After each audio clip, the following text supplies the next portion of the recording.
നമസ്കാരം. എല്ലാവർക്കും അമ്മച്ചിയുടെ അടുക്കളയിലേക്ക് സ്വാഗതം. ഞാൻ ഇന്ന് അമ്മച്ചിയുടെ അടുക്കളയിലേക്ക് വേണ്ടിയിട്ടൊരു വീഡിയോ പ്രസൻറ്റ് ചെയ്യുകയാണ്.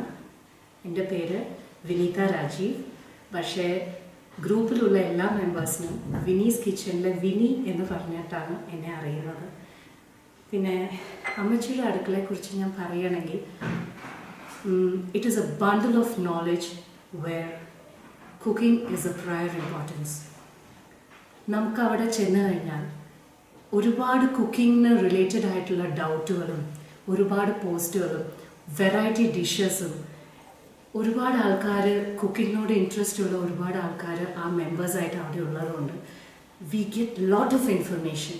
ഇത്രയും വൈബ്രൻ്റ് ആയിട്ടുള്ള ഒരു ഗ്രൂപ്പ് ഞാൻ ഇതുവരെയ്ക്കും കണ്ടിട്ടില്ല. ആ ഗ്രൂപ്പിൽ ഒരു മെമ്പർ ആവാൻ സാധിച്ചത് എൻ്റെ ഭാഗ്യമായിട്ട് ഞാൻ കണക്കാക്കുന്നു. പിന്നെ ബേസിക്കലി ആ ഗ്രൂപ്പിൽ ചെന്ന് കഴിഞ്ഞാൽ ഒരു നോർമൽ ഇൻഗ്രീഡിയൻറ്റിന് വേണ്ടിയിട്ടൊരു ഡൗട്ട് ചോദിച്ചാൽ കൂടി എക്സ്പെർട്ട് ഓർ നോർമൽ പീപ്പിൾ ആർക്കാണെങ്കിലും എന്തെങ്കിലും അറിയാമെന്നുണ്ടെങ്കിൽ they just give you the information.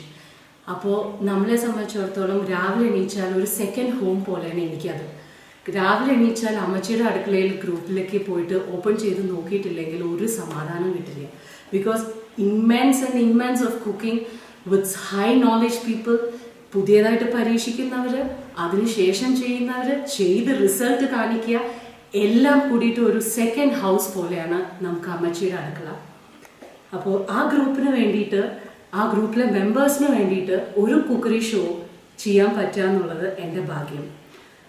പിന്നെ വേറൊരു കാര്യം ഇതിൽ പറയാനുള്ളത് എന്താണെന്ന് വെച്ചാൽ ഇതിൻ്റെ behind the screen people, the administration. ഒരു പേജ് നടത്തിക്കൊണ്ട് പോകുന്ന നമുക്കറിയാം എത്രമാത്രം ബുദ്ധിമുട്ടുണ്ട് ഒരു ബ്ലോഗും ഒരു പേജും നടത്തിക്കൊണ്ട് പോകാന്നുള്ളത്. ഇത്ര അധികം members, more than 1,22,000 something cross ആയിട്ടുള്ള രീതിയിൽ നിൽക്കുമ്പോൾ ഒരുപാട് മെമ്പേഴ്സ് ഉള്ള ആൾക്കാർ എങ്ങനെ മെയിൻറ്റെയിൻ ചെയ്ത് ഇവരുടെ റെസിപ്പീസ്, ഇവർക്ക് വേണ്ട കാര്യങ്ങൾ, അതിൻ്റെ ഇടയിൽ കോമ്പറ്റീഷൻസ്, ഇതെല്ലാം മെയിൻറ്റെയിൻ ചെയ്ത് പോകുന്നത് അവരുടെ ഒരൊറ്റ കാരണം കൊണ്ടാണ്. So a big hats off to all the administration who are behind അമ്മച്ചിയുടെ അടുക്കള. ഒരുപാട് സംസാരിക്കുന്നില്ല, നമുക്കിന്ന് നമ്മുടെ ഡിഷിലേക്ക് പോവാം. ഇത് വീണ്ടും ഇന്നോവേറ്റീവ് ആയിട്ടുള്ളൊരു ഡിഷാണ്. ഒരു ഇൻ്റർനാഷണൽ കുക്കിംഗ് ആണ് ഇത് ബേസിക്കലി ഈ ഡിഷ്. പക്ഷെ അതിനെ കൺവേർട്ട് ചെയ്ത് നമ്മുടെ കേരള സ്റ്റൈലിൽ നമുക്കിഷ്ടപ്പെടുന്ന രീതിയിൽ ഞാൻ പ്രസൻറ്റ് ചെയ്യാൻ പോവാണ്. ഡിഷിൻ്റെ പേര് വെരി സിമ്പിളാണ്. ഡിഷിൻ്റെ പേര് ഒരു എഗ് ഡ്രോപ്പ് നാടൻ കറി. ഇതെന്താണ് ഒരു എഗ് ഡ്രോപ്പ്, അതിൻ്റെ ഇടയിൽ ഒരു നാടൻ കറി, എന്താണ് കൺഫ്യൂഷൻ എന്നായിരിക്കും. ബേസിക്കലി ഈ എഗ് ഡ്രോപ്പ് കറി എന്ന് പറയുന്നത് ഒരു ഇൻ്റർനാഷണൽ കുക്കിങ്ങിൽ വരുന്ന ഒരു സ്റ്റൂ ടൈപ്പാണ്. പക്ഷേ ആ ഇൻഗ്രീഡിയൻസ് വെച്ച് നമുക്ക് ചെയ്യുമ്പോൾ നമുക്ക് ഇഷ്ടാവില്ല. എന്നാലോ ഈ ഒരു ഐഡിയ നമ്മുടെ നാടൻ രീതിയിൽ ചേരുമ്പോൾ it is one of the best. നമ്മുടെ ചോറിനും പത്തിരിയോ പൊറോട്ടയാണെങ്കിലും this is one of the best curry. ഒരു കോക്കനട്ട് ബേസ്ഡ് കറിയാണ് ഞാൻ ചെയ്യാൻ പോകുന്നത്. അപ്പോൾ ഇത് ഒരുപാട് ആൾക്കാർ വരികയാണെങ്കിൽ നമുക്ക് ഈ കറി ഉണ്ടാക്കാം. ബിക്കോസ് കുറച്ച് നിറയെ ഗ്രേവി, കുറച്ച് മുട്ട ഒന്നാണെങ്കിലും കൂടി we are done with it. ഒരു 10 ആൾക്ക് നമുക്ക് സെർവ് ചെയ്യാം. ഓക്കെ, അപ്പോൾ വീണ്ടും അമ്മച്ചിയുടെ അടുക്കളയിലേക്ക് എല്ലാവർക്കും സ്വാഗതം. ഞാൻ ഇന്നിവിടെ ചെയ്യാൻ പോകുന്നത് ഒരു എഗ് ഡ്രോപ്പ് നാടൻ കറി. അപ്പോൾ ഇതിന് വേണ്ട ഇൻഗ്രീഡിയൻസ് എന്തൊക്കെയാണ് എന്ന് നമുക്ക് ആദ്യം നോക്കാം. ഇതൊരു 2 സ്റ്റേജിലാണ് നമ്മൾ ചെയ്യുന്നത്. ആദ്യം വറക്കാനുള്ളത്, പിന്നെ ബോയിൽ ചെയ്യാനുള്ളത്. Okay, saute and boiling. അപ്പോൾ ആദ്യം നമുക്ക് എന്തൊക്കെയാണ് വറക്കാനുള്ളതെന്ന് നോക്കാം. ഞാനിവിടെ ഒരു 1/2 കപ്പ് ഗ്രേറ്റഡ് കോക്കനട്ടാണ്, തേങ്ങ ചിരകിയത് നോർമൽ.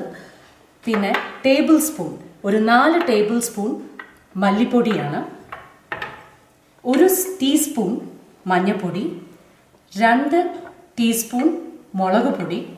ഇത് സ്റ്റാൻഡേർഡ് മസാല, അതായത് നമ്മുടെ പട്ട, ഗ്രാമ്പു ആൻഡ് പെരിഞ്ജീരകം. ഇത് ആക്ച്വലി ഇതിൻ്റെ കണക്ക് എന്ന് പറഞ്ഞാൽ ഒരു 1/2 കപ്പ് കോക്കനട്ടിനാണെങ്കിൽ നമ്മളൊരു 4 ഗ്രാമ്പ്, 1 ചെറിയ ടീസ്പൂൺ പെരിഞ്ജീരകം, 1/2 ടീസ്പൂൺ പട്ട, ഇതാണ് നമ്മൾ ഇതിലിടാൻ പോകുന്നത്. ഇത് നമുക്ക് വറക്കാനുള്ള സാധനങ്ങൾ. നമ്മൾ ഇത് വെളിച്ചെണ്ണയാണ് യൂസ് ചെയ്യുന്നത്. ഇനി നമ്മൾ സോട്ടേ ചെയ്യാനുള്ള ഇൻഗ്രീഡിയൻസ് എന്തൊക്കെയാണെന്ന് നമുക്ക് നോക്കാം. അതിന് വേണ്ടത് 1 കപ്പ് വലിയ ഉള്ളി സ്മോൾ ചോപ്ഡ്, ഒരു medium size to big size നിങ്ങൾക്ക് എടുക്കാം. ഡിപ്പെൻഡ് അപ്പോൺ നിങ്ങൾക്ക് എത്ര ഗ്രേവി വേണം എന്നുള്ളതിനനുസരിച്ചിട്ടാണ് ഇത്. അതേപോലെ ഒരു മീഡിയം സൈസ് ചോപ്ഡ് ടൊമാറ്റോസ്, ഒരു 3 പച്ചമുളക് എരിവിനനുസരിച്ചിട്ട് എടുക്കുക, നീളത്തിൽ കീറിയതാണ്. ഇത് നമ്മുടെ ആക്ച്വലി ബിരിയാണി ഇലയാണ്, ആവശ്യമില്ല, പക്ഷെ എന്നാലും ഇതിടുമ്പോൾ ഒരു സ്വാദ് തോന്നിക്കുന്നു എനിക്ക്. സോ ബേസിക്കലി ഞാനിതൊരു ചെറിയ ഇല പൊട്ടിച്ചു വെച്ചിരിക്കുന്നതെന്ന് പറയുന്നു. നെക്സ്റ്റ് ഈസ് ഒരു പിഞ്ച് മഞ്ഞപ്പൊടി. ഓൾറെഡി നമ്മൾ വറക്കുന്ന സമയത്ത് ഇതൊക്കെ ഇടുന്നുണ്ട്, പക്ഷെ ബ്ലണ്ട് ആയിട്ട് ഇതിനെ സോട്ട് ചെയ്യണ്ട എന്നുള്ള ഉദ്ദേശം കൊണ്ട് മാത്രമാണ് ഞാൻ കുറച്ച് ബാക്കിയുള്ള ഇൻഗ്രീഡിയൻസിൽ ചേർക്കുന്നത്. ഇത് 1 പിഞ്ച് മഞ്ഞപ്പൊടി,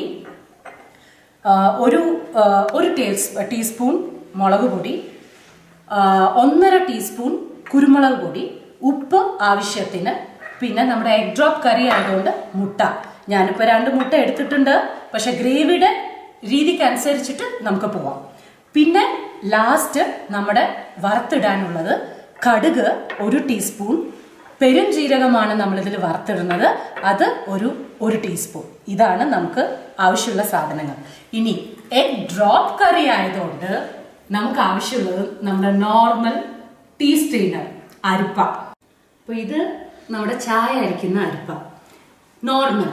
ഓക്കെ, എന്താണോ വീട്ടിലുള്ളതെന്ന് വെച്ചാൽ അതെടുക്കുക. ഈ അരിപ്പയിൽ കൂടിയിട്ടാണ് നമ്മൾ ഈ മുട്ടയെ അതിലേക്ക് ഒഴിക്കാൻ പോകുന്നത്. അപ്പോൾ വരുന്ന ആ ഡ്രോപ്ലെറ്റ്സ് ഉണ്ടല്ലോ, നമ്മുടെ നൂഡിൽസിലും നമ്മുടെ എന്താ പറയുക സൂപ്പിലൊക്കെ കാണുന്ന ആ ഒരു സ്റ്റൈൽ, അതായിരിക്കും നമ്മുടെ കറിക്ക് കിട്ടാൻ പോകുന്നത്. അപ്പോൾ നമുക്ക് പോവാം. ആദ്യം നമ്മൾ ഡ്രൈ റോസ്റ്റ് ആണ് ചെയ്യാൻ പോകുന്നത്. ഓക്കെ, അപ്പോൾ നമുക്ക് ആദ്യം വറക്കുകയാണ് നമ്മൾ. അപ്പോൾ ഞാൻ ഗ്യാസ് കത്തിച്ചിട്ടുണ്ട്, ഒരു മീഡിയം ഫ്ലെയിം വെക്കുക.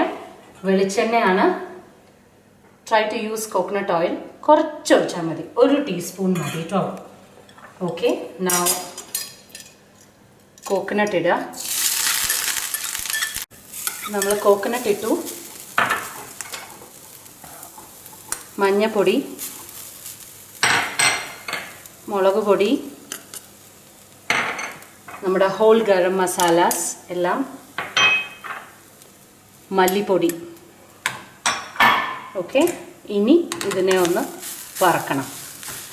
ലൈറ്റായിട്ട് കോക്കനട്ട് ഓയിൽ ഒഴിച്ചിട്ടുള്ളൂ ഞാൻ, 1 ടീസ്പൂൺ. നല്ല മണം വന്ന് നല്ലൊരു ബ്രൗൺ കളർ ആവുന്ന വരയ്ക്കും നമുക്കിതിനെ ഒന്ന് വഴറ്റിയെടുക്കാം. കൈയെടുക്കാതെ ഇളക്കണം, അടി പിടിക്കരുത്, കറുത്തു പോവരുത്. കിട്ടണത് നല്ല മണവും വരുന്നുണ്ട്. ഓക്കെ, ഇതാണ് നമ്മുടെ സ്റ്റേജ്. ഓക്കെ, നമ്മളിത് മാറ്റി വയ്ക്കുക. ഇതൊന്ന് ചൂടാറട്ടെ. അപ്പോഴേക്കും വേറൊരു പാത്രം നമുക്കിനി സോട്ടേ ചെയ്യാനുണ്ട്. മീഡിയം ഹീറ്റ്, സെയിം വെളിച്ചെണ്ണ കുറച്ച് ജാസ്തി. I am taking some 3 tablespoon. ഒന്ന് ഇത് നല്ലോണം ചൂടാവട്ടെ. അപ്പോഴത്തേക്കും നമ്മുടെ ഇൻഗ്രീഡിയൻസ് എല്ലാം നമുക്ക് ഓരോന്നായിട്ട് ഇട്ടിട്ട് വഴറ്റാം. അപ്പോൾ നമ്മൾ മസാല വഴറ്റി കഴിഞ്ഞു. ഇനി വേറൊരു പാത്രത്തിൽ 3 ടീസ്പൂൺ വെളിച്ചെണ്ണ ഒഴിച്ച് വെച്ചിട്ടുണ്ട്. ഇനി ആദ്യം നമ്മുടെ ഇതൊക്കെ ഒന്ന് വഴറ്റി, അപ്പോഴത്തേക്കും ഇത് ചൂടാറും, നമുക്ക് അരയ്ക്കാം. അപ്പോൾ ഓരോന്നായിട്ട് ഞാൻ ഇതിലിടാൻ പോവാണ്. ആദ്യം പച്ചമുളകും നമ്മുടെ ബിരിയാണി ഇലയും, പിന്നെ നമ്മുടെ ഉള്ളി ചോപ്പ് ചെയ്തത്. ഇതിൽ ഞാൻ ജിഞ്ചർ ഗാർലിക് പേസ്റ്റ് യൂസ് ചെയ്യുന്നില്ല, അത് ഒരു ഡിഫറെൻ്റ് ആയിട്ടുള്ളൊരു ടേസ്റ്റ് പോലെ തോന്നി. വേണമെങ്കിൽ നിങ്ങൾ ട്രൈ ചെയ്ത് നോക്കൂ, പക്ഷേ this is actually the best I tell you. ഇത് നന്നായിട്ടൊന്ന് വഴറ്റുക. ടൊമാറ്റോ ഇടുക.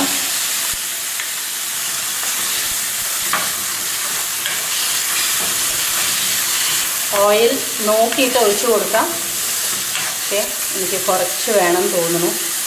ആ വെളിച്ചെണ്ണയുടെ മണം വരുമ്പോൾ ഒരു നല്ല എന്താ പറയുക, മലയാളികൾക്ക് പ്രത്യേകിച്ച് ഒരു ആശ്വാസമാണ് അതിൻ്റെ മണം കേട്ടാലേ. സോ അതിനനുസരിച്ചിട്ട് ഒഴിച്ചു കൊടുക്കാം. ഇതിപ്പോൾ ഒന്ന് വഴുതി കിട്ടാൻ വേണ്ടിയിട്ട് നമ്മൾ ഉപ്പ് ചേർക്കണം. ഞാനിതിൽ ടോട്ടലായിട്ട് തന്നെ ഉപ്പ് ചേർത്ത് കൊടുക്കുന്നത് ഫോർ ദ എൻറ്റയർ ഗ്രേവി. ഉപ്പിട്ടു നല്ലതുപോലെ വഴറ്റുക. ഉപ്പിട്ടാൽ ഇതിൻ്റെ പ്രോസസ്സ്, ഉപ്പ് ഇല്ലെങ്കിൽ മഞ്ഞൾപ്പൊടി, ഇത് രണ്ടിട്ടാലും ഈ ഉള്ളിയും തക്കാളിയും സോട്ടേ ചെയ്ത് കിട്ടുന്ന പ്രോസസ്സ് ഇത്തിരി എളുപ്പമാവും. ഇനി ഇത് നമ്മുടെ ഒരു നുള്ള് മഞ്ഞൾപ്പൊടി, 1.5 സ്പൂണോളം എടുത്തിട്ടുള്ള മുളക് പൊടി, കുരുമുളക് പൊടി, ഇത് വഴറ്റാം. അപ്പോൾ ഇതിപ്പോൾ മസാല ഞാൻ മിക്സിയിലിട്ടിട്ടുണ്ട്. ലൈറ്റ് ചൂടേ ഉള്ളൂ, അതിലരയ്ക്കാം നമുക്ക്. ഓക്കെ, ഇനി അരയ്ക്കണതിൻ്റെ പരുവം എന്നിട്ടല്ല കുറച്ച് വെള്ളം ഒഴിക്കുക. ഓക്കെ, ആൻഡ് യു നമുക്കൊരു ഫൈൻ പേസ്റ്റാണ് വേണ്ടത്.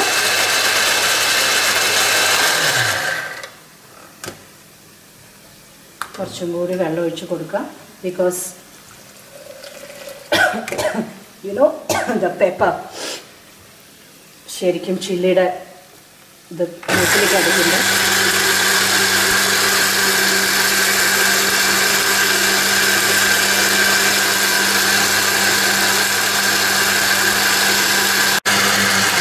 അപ്പോൾ നമ്മൾ അരച്ചു കഴിഞ്ഞു. Very fine paste. ആവശ്യത്തിന് വെള്ളമൊക്കെ നമുക്ക് യൂസ് ചെയ്യാം. നമ്മുടെ ഉള്ളി തക്കാളി കപ്പി എണ്ണ വന്ന് പുറത്തേക്ക് ആയിട്ടുണ്ട്. So that is perfectly done. ഇനി നമ്മളിത് ഒഴിച്ചു കൊടുക്കാം. ഓക്കെ, കണ്ടോ, ഒരു കുറുകിയ ചാറാണത്. അപ്പോൾ നമുക്ക് എത്രയാണോ ആൾക്കാർ വരണേ അതിനനുസരിച്ചിട്ട് തേങ്ങ എടുക്കുക, അതിനനുസരിച്ചിട്ട് വെള്ളം ഒഴിച്ചു കൊടുക്കുക. അപ്പോൾ എക്സ്റ്റെൻഡഡ് ഗ്രേവി ആയിട്ട് നമുക്ക് പ്രസൻറ്റ് ചെയ്യാൻ പറ്റും. ഇതിലേക്ക് ഞാൻ കുറച്ചും കൂടി വെള്ളം ഒഴിക്കുന്നു. കുറച്ച് തിക്കാണ്, കാണുമ്പോൾ പേസ്റ്റ് ചെയ്യേണ്ട കാര്യമില്ലല്ലോ.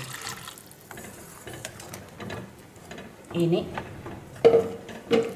ഇത് കിടന്ന് ഒന്ന് തിളയ്ക്കണം. ബിക്കോസ് ഓൾറെഡി നമ്മൾ ഇത് സോട്ടേ ചെയ്തതുകൊണ്ട്, വറുത്ത് വെച്ചതുകൊണ്ട് ഒരുപാട് തിളച്ച് മറിഞ്ഞ് കുറുകണം എന്നൊന്നുമില്ല. ഇനിയും ഗ്രേവി തിക്കാണ്. നോക്കൂ, ഇരിക്കെ ഇത് തിക്കായി കൊണ്ടുവരും. സോ വെള്ളം അടുത്ത് വെക്കുക, എന്നിട്ട് പാകത്തിന് ഒഴിച്ചു കൊടുത്തുകൊണ്ടിരിക്കുക. അപ്പോൾ ചെക്ക് ചെയ്യേണ്ട കാര്യം സോൾട്ടാണ്. നമ്മൾ നേരത്തെ ഇട്ടു, എന്നാലും ഒരു 1/2 കപ്പ് കോക്കനട്ട് കൊണ്ടാണ് ഇപ്പോൾ ഇത്രയും സംഭവം ഉണ്ടായിരിക്കണം. അപ്പോൾ ആൾക്കാർ വരുമ്പോൾ നമുക്ക് എളുപ്പത്തിൽ ചെയ്യാം. ഒരു മുട്ട ഉണ്ടെങ്കിലും ധാരാളം മതി. എല്ലാവർക്കും മുട്ട കിട്ടുകയും ചെയ്തു, ഇന്നാട്ട് പരാതി ഇല്ലേനും. ഓക്കെ, ഇനി ഇതൊന്ന് തിളക്കട്ടെ. അപ്പോൾ ഗ്രേവി ഇതാ സ്ലൈറ്റായിട്ട് തിളച്ചുകൊണ്ടിരിക്കുന്നു. ഈ ടൈമിൽ ഒന്ന് ഉപ്പ് ചെക്ക് ചെയ്യുക. പെർഫെക്റ്റ്. ഇത്ര വെള്ളം ഒഴിച്ചിട്ടും ഉപ്പ് വളരെ കറക്റ്റാണ്. ഓക്കെ, വേണമെങ്കിൽ ഈ സമയത്ത് ഇട്ട് കൊടുക്കാം. ഓക്കെ, ഇനി നമ്മുടെ മെയിൻ ആയിട്ടുള്ള കാര്യം, മുട്ട എടുക്കുക, അരിപ്പ വയ്ക്കുക, മുട്ട അരിപ്പയിലേക്ക് പൊട്ടിച്ചൊഴിക്കുക. പേടിക്കേണ്ട കാര്യമില്ല, പതുക്കെ വീണോളൂ. ഞാനിവിടെ 2 മുട്ടയാണ് യൂസ് ചെയ്യുന്നത്. ഗ്രേവി തിളയ്ക്കാൻ തുടങ്ങി. ഓക്കെ, ഇങ്ങനെ ചെയ്യുക. എന്നിട്ട് ഒരു സ്പൂണുണ്ട് പതുക്കെ ഇളക്കി കൊടുക്കുക. താഴെ നൂല് പോലെ വീഴുന്ന കണ്ടോ, ഇതാണ് നമുക്ക് വേണ്ടത്. ഇങ്ങനെ ഇൻ്റർനാഷണൽ കുക്കിങ്ങിൽ ഇതൊരു ഫേമസ് ആയിട്ടുള്ളൊരു സ്റ്റൂ ആണ്, എഗ് ഡ്രോപ്പ് സ്റ്റൂ എന്ന് പറഞ്ഞിട്ട്. ഇത് ഫുള്ളായിട്ട് കഴിയുന്ന വരയ്ക്കും നമുക്കിത് ഇങ്ങനെ ഒഴിച്ചു കൊടുത്തുകൊണ്ടിരിക്കാം. ഇപ്പം നിങ്ങൾക്ക് മുട്ട കാണില്ല, ഞാൻ കാണിച്ചു തരാം. ഇത് തിളച്ചുകൊണ്ടിരിക്കുകയല്ലേ, സൈഡിൽ നിന്നൊക്കെ ഞാൻ കാണിച്ചു തരാം. എല്ലാവരെയും സ്പ്രെഡ് ചെയ്ത് നമ്മൾ മുറുക്കോ ജിലേബിയോ ഒക്കെ ഒഴിക്കുന്ന പോലെ ധൈര്യമായിട്ട് ഒഴിച്ചോളൂ. നല്ല ഭംഗിയിൽ വരും മുകളിലേക്ക്.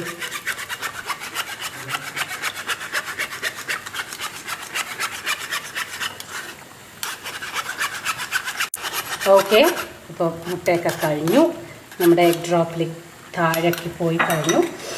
ഇനി ഇത് തിളച്ചുകൊണ്ടിരിക്കുമ്പോൾ നോക്കൂ, ഇതാ ഒഴിച്ച മുട്ടയൊക്കെ ഇങ്ങനെ സ്ക്രാമ്പിൾഡ് പോലെ ചെറുതായ ഡ്രോപ്ലെറ്റ്സ് പോലെ ഇങ്ങനെ കാണും. Okay, I think you could not. ഇതിനെ വേവിക്കുകയോ പിന്നെ അടച്ചു വയ്ക്കുകയോ വേവിക്കുകയോ ഇതിനൊരു ആവശ്യമില്ല. ഇത് കണ്ടോ, നമ്മൾ ഒഴിച്ച മുട്ടയൊക്കെ ഇതുപോലെ കറി കാണും. നമ്മുടെ ഗ്രേവി റെഡി ആയിട്ടുണ്ട്. ഇതിലിപ്പോൾ മുട്ടയൊക്കെ കണ്ടില്ലേ, നല്ല രസമാണ് അതിൽ കാണാൻ. ഇത്രയും ഗ്രേവിക്ക് നമ്മൾ ആകെ യൂസ് ചെയ്തിരിക്കുന്നത് 2 മുട്ടയാണ്. ഓക്കെ, ഇനിയിപ്പോൾ ഞാനൊരു പാൻ ചൂടാക്കാൻ വെച്ചിട്ടുണ്ട്. അതിൽ 1 ടീസ്പൂൺ വെളിച്ചെണ്ണ ഒഴിക്കുക, കടുകിടുക. ഹൈലൈറ്റ് ഓഫ് ദ ഡിഷ് പെരുംജീരകം വറുത്ത് കൊട്ടുന്നു എന്നുള്ളതാണ്. കുറച്ച് കരിവേപ്പില.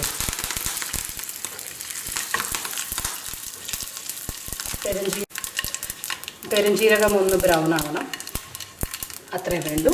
നമ്മളിനി നമ്മുടെ ഡിഷിലേക്ക് ഇത് ഒഴിക്കുക. എൻ്റെ അമ്മോ, ശരിക്കും നല്ലൊരു മണമാണ് ഇതങ്ങോട്ട് ഒഴിച്ച് കഴിയുമ്പോൾ നിങ്ങൾക്ക് വരിക. ഇനി നമുക്കിത് സെർവ് ചെയ്യാം. അപ്പോൾ നമ്മുടെ നാടൻ എഗ് ഡ്രോപ്പ് ഇൻ നാടൻ ഗ്രേവി റെഡിയായി. ഇതിൻ്റെ സ്മെൽ അത്രയും നല്ല മണമാണ് കേട്ടോ. ഈ വറുത്തിട്ട് പെരുംജീരകവും എല്ലാം കൂടി വറുത്തിടുമ്പോൾ വളരെ നല്ലൊരു മണമാണ്. പിന്നെ ബെസ്റ്റ് ഇത് സെർവ് ചെയ്യുക പൊറോട്ട, പത്തിരി, നെയ്ച്ചോറ്. The best combination ever. അപ്പോൾ ഉണ്ടാക്കി നോക്കുക. വളരെ സിമ്പിളായിട്ടുള്ളൊരു ഡിഷാണ്. അപ്പോൾ വീണ്ടും അമ്മച്ചിയുടെ അടുക്കളയിൽ കൂടെ വീണ്ടും ഒരു റെസിപ്പിയായി, ഈസി റെസിപ്പിയായി വീണ്ടും കാണുന്നതുമായിരിക്കും. ദിസ് ഇസ് നിങ്ങളുടെ ഗ്രൂപ്പിലെല്ലാവരും, നമ്മുടെ ഗ്രൂപ്പിലെല്ലാവർക്കും അറിയുന്ന പോലെ വിനീസ് കിച്ചണിൽ വിനി സൈനിങ് ഓഫ്. Thank you.